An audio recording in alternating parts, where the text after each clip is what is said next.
Hello, this is Chala Dincoy, CEO and founder of The Repositioning Expert. Welcome to another edition of my podcast, Naked Marketing. Of course, neither of us are naked, except of course, Dom apparently has been shaving his head since he was 16, which is unbelievable. This is a new story. I have an 11-year-old. I'm going to introduce him to you. So maybe he'll start to do the same. That's Welcome. great. Thanks for having me, Chala. Pleasure being here. For having you in your head. What I would love for you to tell us is who you help and what you do, Dom. Sure. I run a UNIQORN Incubator-Accelerator. We're located in Chala, that's S-A-R-L-A-T, in the southwest of France, halfway between Bordeaux on the west side and Toulouse on the south side. So we're in a very rural area. We're in the process of building what probably already is, if it's not yet, it's about to become the largest rural incubator accelerator in the world.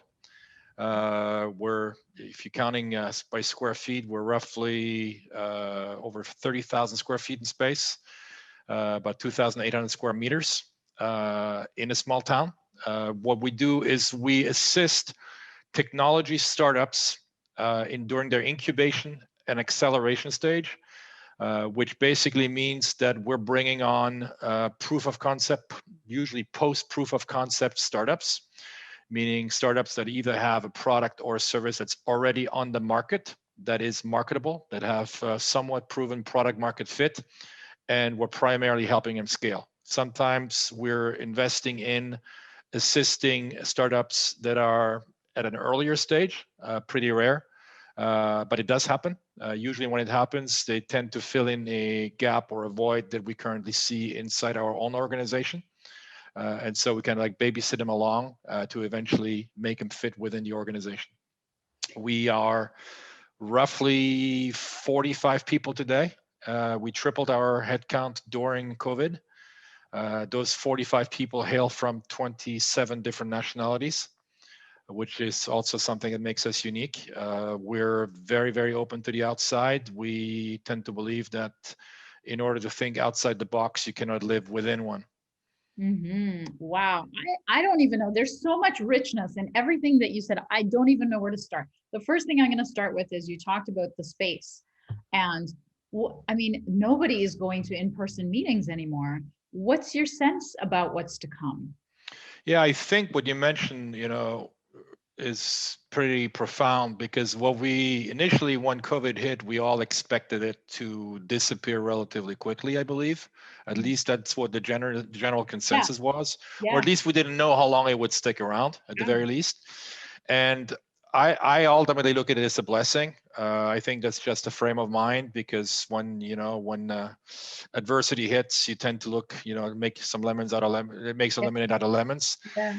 And the way I look at it is that, look, if the crises had only lasted 2 or 3 months, we would have snapped right back. And as a result of the crisis being more profound, lasting at least a year so far, potentially quite a bit longer, what we've done, we've reshaped, we've reformatted our brain as a result of having to change our habits. So if we only had the crisis for 2 or 3 months, again, we would have snapped right back. And as a result of the crisis being persistent, we now have adopted new habits that will never leave, right? They will never leave us. Such as, I speak to older entrepreneurs all the time, some of which are my investors, that used to travel back and forth between New York and London, or between Los Angeles and London once a week for some of them. And they told me, look, Dom, I have no idea why I ever did this before. And COVID made me realize that there is a more efficient option, right? A lot of them were scared of actually, technology, right? And as a result of not having a choice, that's the key word, they had to adopt new habits that now are sticking around. They're very, very happy. It also makes them feel empowered. If I look at my parents in the 80s, they had never done a video conference before in their lives. But if you want to stay in touch with your grandchildren, how else are you going to do it? Because the grandchildren and their friends are not allowed to come and see you. So not having a choice, they actually went outside of their comfort zone, and they made it happen. And from now on, they just, my mom knows how to push the right button. Before she didn't. And all of a sudden, wow, I can't believe it. I'm in touch with the rest of the world. So I think what we're seeing is a wholesale change of habits. for good and bad, by the way, because if we're going from watching 2 hours of Netflix to watching 6 hours of Netflix per day, it's not necessarily a good thing.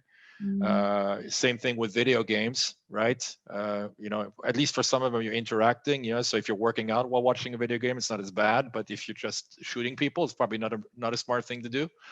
At least no longer than 20 minutes a day. But again, we're seeing wholesale fundamental changes on a wholesale basis that are primarily due to a reshaping of our habits. So how does that, what does that mean for this ginormous space that you have? I think we could literally double our space and still be out of space. In fact, what we're seeing, if I step back a little bit, we opened up in 2018, and in 2017, we commissioned a study, which at that point in time had shown that roughly 12% of startup entrepreneurs from large metropolitan areas and larger cities wanted to live and operate outside of a major metropolitan area. For me, that study was surprising because I expected that number to be a fourth. 3-4% is what I had assumed it would be. That was pre-COVID. Then COVID hit, and we didn't commission that study. We commissioned in the US in the large metropolitan areas: New York, Philadelphia, Houston, Los Angeles, and San Francisco. And the recent studies in France show that number has jumped to 38%. So for example, when we speak to entrepreneurs, French entrepreneurs, German, UK, and potential employees, very often what we hear is, get me out of here. I'll take anything. I don't want to be here anymore. So again, I think people have finally felt the pain of what it means to live in a large city during time of crises. And for some of them, it's just enough. It's like, I remember I was in Los Angeles, living in North Los Angeles, when the 1993 earthquake hit. You had a huge wave of people fleeing to just, they couldn't live with it anymore. The thought of having another one, the other big one, right? Now people obviously have forgotten about it until the next one hits. As human beings, we tend to forget things relatively quickly once times are better. But as far as we're concerned, we're seeing a major influx from larger metropolitan areas. And because we are in the marketing space, it's also up to us, instead of waiting for people to show up at our front door, to figure out who we want to attract. That's true for both entrepreneurs and investors. Okay, great. So let's talk about marketing, because this is, in fact, a show about marketing mistakes. Tell us about the biggest one you ever made, and that you learned from. It's funny because we're on a podcast. So I think I've been in the digital marketing space for 25 years. If I could say there is one big mistake that I made in the last 25 years, is to not do podcast marketing earlier. That's definitely one of the biggest ones, because to give you an idea, I started, initially I was invited as a guest on a few podcasts, and I didn't make much out of it. And then the second podcast I did, I think it was in December, so just a few short months ago. And I actually asked the podcast host, well, how many people listen to your podcast? And he told me roughly 600 to 800 on average. And I was, well, it's pretty small, but I give them a commitment, obviously going to be on there, because I'm accustomed to large numbers being a digital marketers. When we size up people on Facebook, on Google, on Instagram, etc., we start with very large audiences, and then we refine them, we drill down. So I give it a shot. I finished the podcast, and then I thought, oh my God, my LinkedIn account got hacked. I had 301 requests on LinkedIn, and I saw you on this podcast, all the same podcasts. I'm like, that's unbelievable. I mean, this must be a spoof, that this can't be. And then as I continued doing them, I had very similar results. Some of them were duds, which is to be expected. I had others that were just like absolutely unbelievable. The quality of the people that were looking to engage with us, not just me reaching out to some of my staff, et cetera, was bar none. So that was definitely one of the big mistakes that I did, not acting upon it early enough, to a point where in our new building, we're actually setting up 4 dedicated podcast studios right now. Nice, yeah. For different projects in different languages. An hour ago, I'm on one of the, I think it's Podcast Daily, the newsletter, which mentioned that Apple just made an announcement that the number of podcasts on Apple Podcasts just surpassed 2 million for the first time in history. I literally just before we started speaking, I saw that. So clearly there's an audience for the type of content that you're producing, or that would not be the case. So that's a major one. Others, I would say, big mistake I made early on in my career is to not systematically track everything that we did, which I see still a lot of our clients do today. I know the old adage, I know that half my advertising or marketing budget is wasted. I just don't remember which 50% I'm losing. I think you unfortunately still see a lot of people operating this way in the dark. In this day and age, obviously we can systematically track everything and course correct very, very quickly. Basically what we're looking to do in the marketing space, if we look to provoke failure, and when we cannot provoke failure, every once in a while we stumble upon success, right? So it's not for the lack of trying to fail. Eventually, as Thomas Edison mentioned, when he was asked why he succeeded where so many others had failed, when he created a light bulb, his answer was, I finally ran out of things that did not work, right? So I think that's a very profound statement, which is very applicable to the marketing space, because when you're running a campaign or a number of campaigns as we do, you fail, but in very, very small increments, because you're testing so many different iterations of your campaigns. And then every once in a while, you don't fail. Oh, what's going on here, right? Can we scale this X2, X3, X10 and still not fail? And that's really what we're looking for. So when you're writing, for example, multiple iterations of a Facebook campaign or a Google campaign, you may run 10, 15 different creatives for the same campaign, most of which are going to fail. They're not going to give you your return on investment you're anticipating. But let's assume you're running 15 different ad sets and one or two perform according to your KPIs. Those are the ones you want to focus on when you double up, triple up, et cetera, and see if you can actually scale them. And that's, I think, is very, very important. If you don't measure, by definition, you're going to lose, right?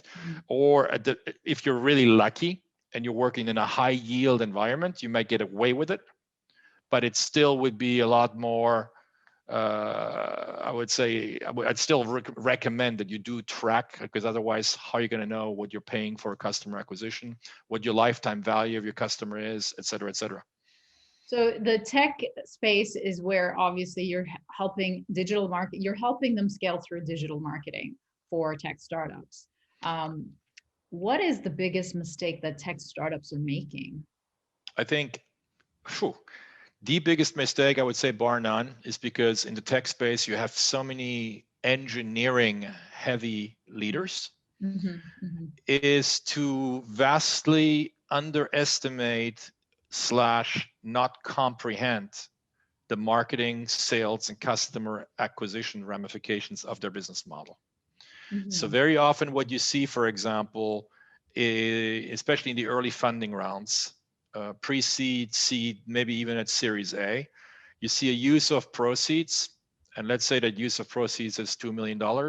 And then because they're in the B2C space, for example, they'd say, we'll allocate $800,000 to $900,000 towards customer acquisition and marketing.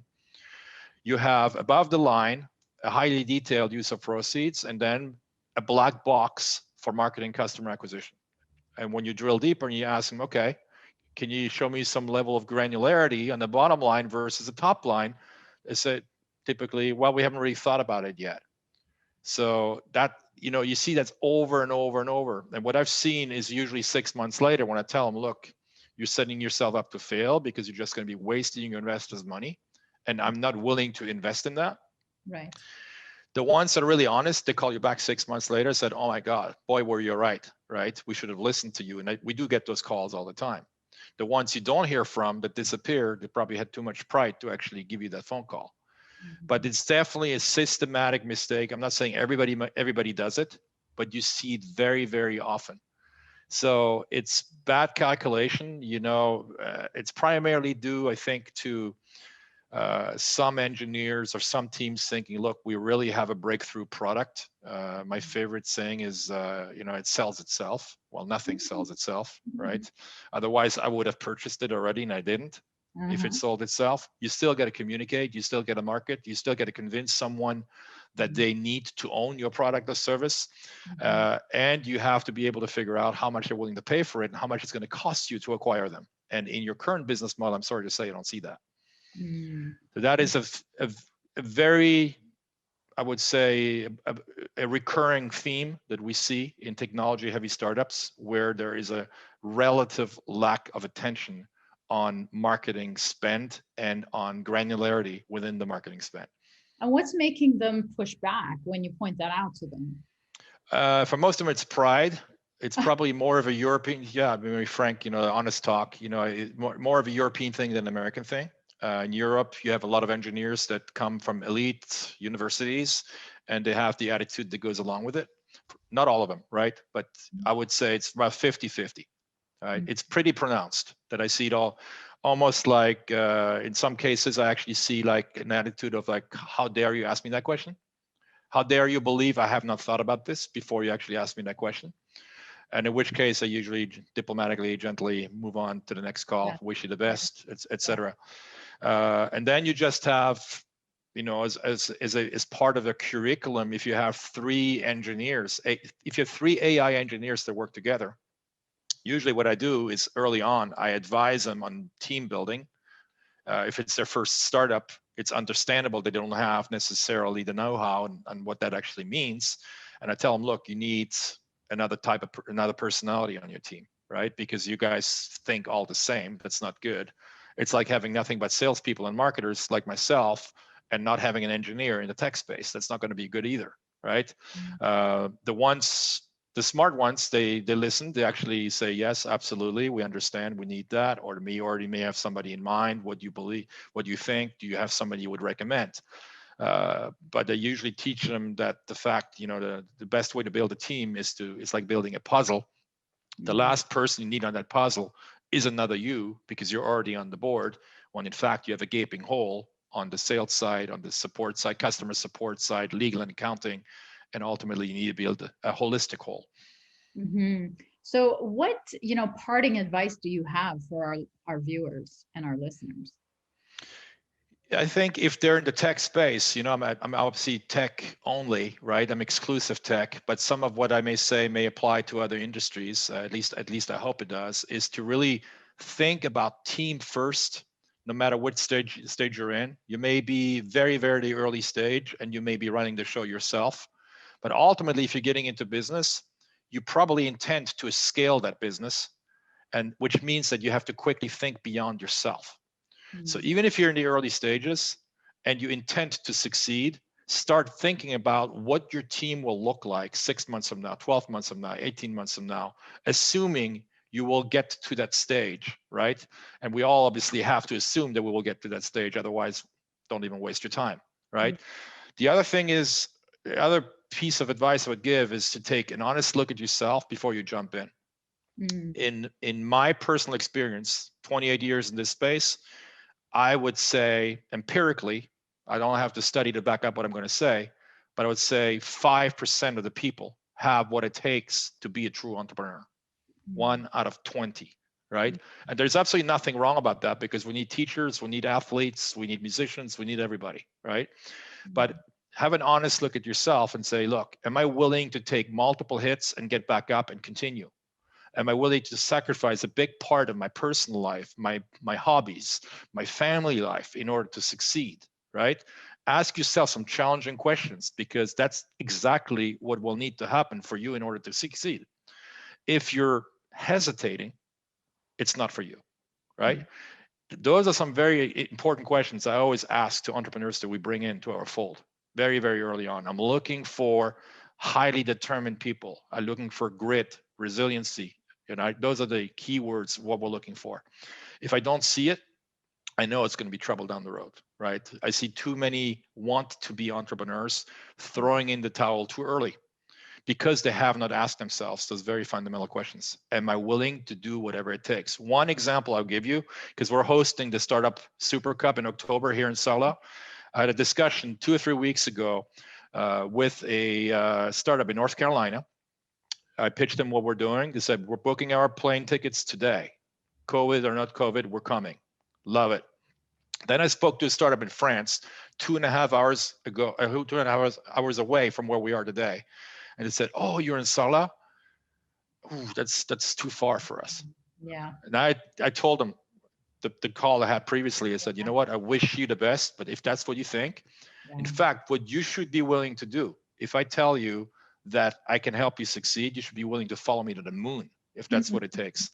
Yeah. And that's what we call them moonshots for a reason, because that's what we're willing to do as entrepreneurs, right? Wonderful. So that would be That my is part. great advice. Thank you so much. How can people reach you, Dom? Very easily. I'm probably the only Dom Einhorn on LinkedIn. That's D-O-M Okay. as in Mary, Einhorn, E-I-N-H-O-R-N, which means unicorn in German. Unicorn with a Q, unicornincubator.com. And my personal email is dom, D-O-M, at unicornincubator.com. Wonderful. Thanks so much for being here, Dom. Thanks for having me, Chala.